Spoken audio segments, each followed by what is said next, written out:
যে green express কোম্পানির বাঁধাকপিগুলো লাগানো হয়েছে।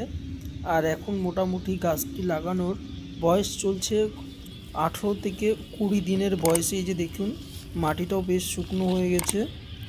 আর আমি কালকে এই জমিতে জল দেব, তার জন্য আমি এই জমিতে কী সার দিয়েছি সেটি এই ভিডিওর মাধ্যমে দেখাবো।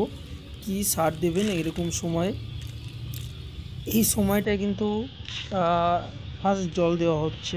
আর এই প্রথম জল দেওয়ার সময় কী কী সার মেলানো হয়েছে সেটি এই ভিডিওর মাধ্যমে দেখাবো। আর আমাদের এই বাংলার কৃষক চ্যানেলটিতে যদি নতুন এসে থাকে অবশ্যই আমাদের এই চ্যানেলটিকে সাবস্ক্রাইব করে পাশে থাকা বেল আইকনটি অল করে যাবেন, যাতে আমাদের ভিডিও আপনার কাছে সর্বশ্রেষ্ঠ পৌঁছায় ও আপনার চাষকে আমরা ভালো পর্যায়ে এগিয়ে নিয়ে যেতে পারি।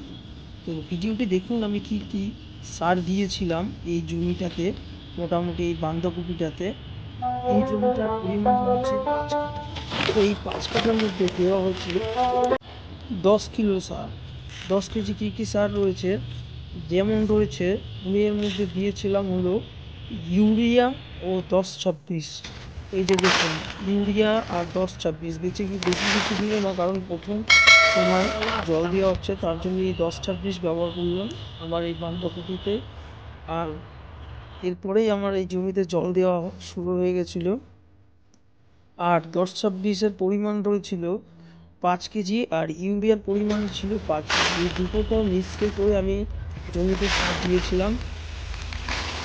তার মোটামুটি এই যে জল দেওয়া হয়ে গেছে, ফাইনালি জল দেওয়ার পরে মোটামুটি 1 সপ্তাহ গাছের চেহারাটি দেখুন কত সুন্দরভাবে গাছের চেহারাটি হয়েছে। আর এটি দেখতে পাচ্ছেন এটি কিন্তু হচ্ছে জল দেওয়ার সময়। আর তার এই যে এই সময়টা হচ্ছে তার 12 দিন বাদে এই যে গাছের চেহারা গ্রিন এক্সপ্রেসের গাছের কোয়ালিটিটা দেখুন কত সুন্দরভাবে গাছটি। আর যে সারটিও দিয়েছিলাম খুব সুন্দরভাবে কাজও করেছে। আর বাঁধাকপির এই যে পাতগুলো বাঁধা শুরু হয়ে গেছে। আর এই হলো আজকের ভিডিওটি কেমন লাগলো অবশ্যই কমেন্টের মাধ্যমে জানাবেন। আর আপনার কৃষক ভাইয়ের কাছে ভিডিওটি শেয়ার করবেন। ধন্যবাদ।